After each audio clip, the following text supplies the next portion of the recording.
Herkese merhabalar arkadaşlar. Örgü Trendi YouTube kanalıma hoş geldiniz. Bugünkü videomda sizlere tığ işi bebek battaniye örgü modelinin yapılış aşamalarını anlatacağım. Umarım sizler için faydalı bir video olur. Arkadaşlar, anlatmaya başlamadan önce lütfen YouTube kanalıma abone olun ve videolarımı beğenip arkadaşlarınıza tavsiye etmeyi unutmayın.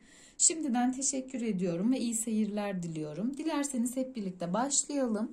Ben şöyle bir ön çalışma hazırlamıştım. Bunu sizlere göstermek istedim. Modelimiz çok kolay ve gösterişli. Ben 3 renk kullandım arkadaşlar. Ve şöyle sarı ipimi alarak başlamak istiyorum. Modelimize zincir çekerek başlıyoruz. Modelimizi kurarken ilk zincirlerimizi ne kadar bol çekersek o kadar iyi olur. Çünkü üzerine model kurdukça alttan zincir kendini çekmesin.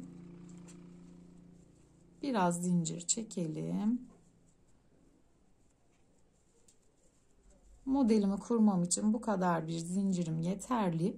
İlk boşluğumu bırakıp ikinci zincir boşluğuma sık iğne yapıyorum. Yanına sık iğne ve arkadaşlar, hiçbir zincir boşluğunu atlamadan sık iğne ile zincirimizin sonuna kadar devam ediyoruz. Şöyle bir anlatmak istiyorum sizlere. Arkadaşlar, bu birinci sıram 4 sıra sık iğne yapacağım. 4 sıra sık iğne yaptıktan sonra üzerine modeli kuracağım. Haydi hep birlikte 4 sıramızı yapalım ve modelimizi anlatmaya devam edelim. Evet arkadaşlar, 4 sıra ben sık iğnemi yaptım. Ve ikinci rengim olan beyaza geçiş yapmak istiyorum. Beyaz ipimi sarı ilmeğimin içinden geçirdim. Bir adet zincir çektim ve sıkıştırdım. İlk sık iğne boşluğuna bir adet sık iğnemi yaptım. Tığımın başını doladım. Yanındaki sık iğne değil, 1, 2, 3. Üçüncü sıradaki sık iğnemin ortasından tığımı geçirdim ve ilmek aldım. Buraya ikili trabzan yaptım arkadaşlar. Bu ikili trabzanın arkasını boş bırakıyorum. Yanındaki boşluğa sık iğne yaptım. Tığımın başını doladım. Sık iğne boşluğundan aşağıya sayıyoruz. 1, 2, 3. Bu üçüncü boşluktan şu şekilde tığımı geçirdim. Ve ilmeğimi çıkarttım. İkili trabzanımı yaptım. Ve sık iğne yapıyorum. Tığımın başını doladım. 1, 2, 3. Üçüncü boşluktan geçirdim tığımı, ilmeğimi aldım. İkili trabzan yaptım. Bu ikili trabzanın arkasındaki sık iğneyi boş bırakıyoruz. Yanındaki boşluğa sık iğne. Tığımın başını doluyorum. 1, 2, 3. İlmeğimi aldım. İkili trabzanımı çıkarttım.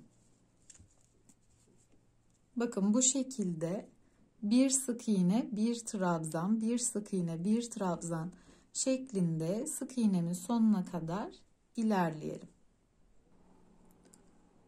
Sıramın sonuna geldim arkadaşlar. Son trabzanımı da yapayım. Ve buradaki son boşluğuma da sık iğne yaparak ilk sıramı tamamladım. Mutlaka başında ve sonunda sık iğne ile bitiriyoruz. Bir zincir çektim, modelimi çevirdim. İlk boşluğuma sık iğne yapıyorum. İkinci boşluğuma sık iğne. Arkadaşlar, aşağıda bir sık iğne, bir trabzan şeklinde ilerlemiştik. Modelimi dönerken, yani tersinden de o üzerlerine sık iğne ve trabzanların üzerlerine sık iğne yaparak devam ediyorum. Hiçbir sırayı atlamıyorum ki model kayma yapmasın. Ve başa kadar sık iğne ile devam edelim.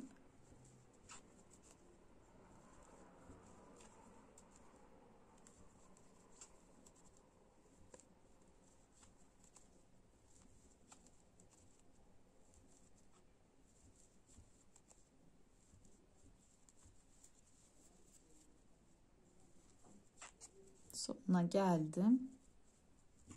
Bu şekilde son sık iğnemi de yaptım. Ve şimdi üçüncü rengimi alacağım.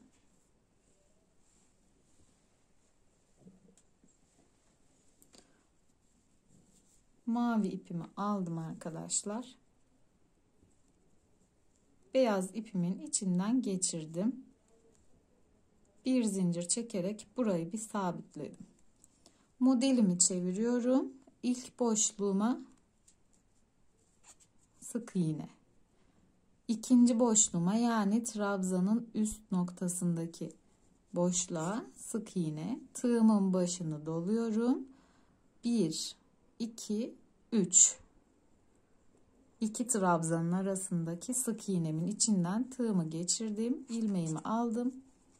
İkili trabzan yaptım. Bunun arkasını boş bıraktım. Yanına sık iğne. Tığımın başını doladım. 2 trabzanın arasındaki sık iğneden ilmeğimi aldım. İkili trabzan yaptım. Ve sık iğne. Tığımın başını doladım. Aradaki boşluklara trabzan yapıyorum. Ve aralarına birer sık iğne yapmayı da unutmuyorum arkadaşlar.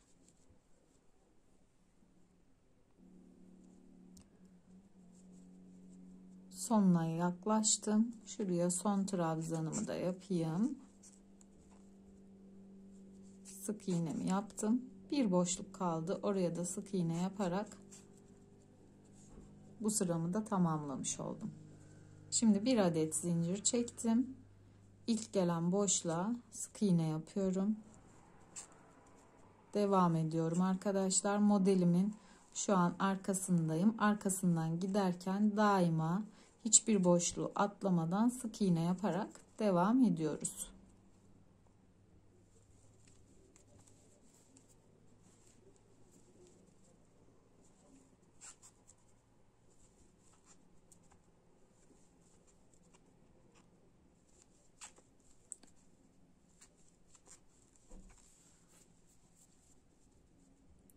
Arkadaşlar ben bebek battaniyesi dedim ama sizler isterseniz bu modelin çantaya ve cüzdana da çok şık olacağını düşünüyorum ben. Sadece onlar değil, yatak örtüsü de yapabilirsiniz. TV battaniyesi de yapabilirsiniz bu modelde. Sadece bebek battaniyesi formatında düşünmeyelim. Bebek yeleği, hırka, süveter şeklinde de modeli değerlendirebilirsiniz. Burada son bir boşluğum kaldı. Ona da sık iğnemi yaptım. Ve bakın kapatmadan önce şimdi sarıya geçeceğim için sarı ipimi yukarıya alıyorum. Aldıktan sonra mavi ile kapattım. Sarı ipim yukarıya geçti. Sarıdan bir zincir çektim. Modelimi çevirdim. İlk boşluğuma sık iğne yaptım. Ve şimdi bu beyazımın üzerine bakın şu şekilde tam aşağıdaki trabzanın üzerine gelecek şekilde trabzanımı yaptım. Yanındaki boşluğa sık iğne, tığımın başını doladım. Buradan trabzanımı yaptım. Aynı şekilde devam ediyoruz. Bir sık iğne, bir trabzan.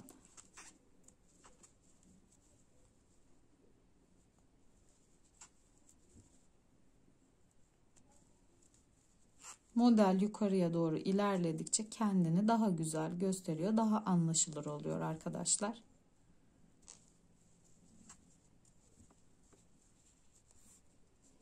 Bir göstermek istiyorum şöyle. Bu renklerim de çok uyumlu olduğunu düşünüyorum. Şimdi ilk sırada 4 sıra sık iğne yapmıştık. Üzerine bir sık iğne, bir trabzan şeklinde ilerledik. Maviye geçtiğimde ara boşluklara trabzanlar yaptım. Ve tekrar sarı ipime geçtiğimde ise bir alttakinin üzerine yaptım. Arkadaşlar şimdi giderken bu şekilde gideceğim. Dönerken sık iğne yaparak döneceğim. Ve beyaz ipime geçtiğim zaman beyaz ipimin trabzanlarını da şu ara boşluklara yapacağım. Bir gidip geleyim, onu da göstereyim, videomu bitirelim. Modelimi kurdum. Dönüşte de sık iğnemi yaptım arkadaşlar. Burada son sık iğnem kaldı. Onu da beraber yapalım. Kapatmadan önce beyaz ipimi yukarıya atlatıyorum ve sarıyla kapattım. Beyaz ipimi aldım, bir zincir çektim, modelimi çevirdim arkadaşlar. İlk boşluğuma sık iğne, sık iğne ve burada şimdi mavinin üzerine şu şekilde trabzan yapacağım.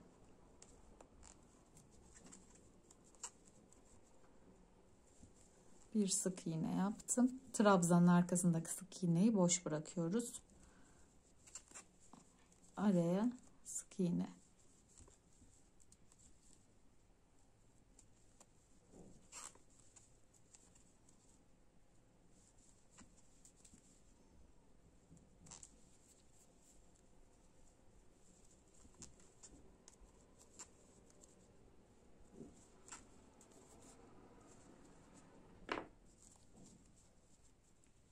Bakın arkadaşlar, model ortaya çıktı. Çok da güzel bir model oldu. Bunun renk uyumuna da bayıldım ben. Şunu da şöyle alayım. Umarım sizler de beğenmişsinizdir arkadaşlar. Ben çok keyif alarak anlattım. Bir sonraki videomda görüşünceye kadar hoşça kalın. Kendinize iyi bakın.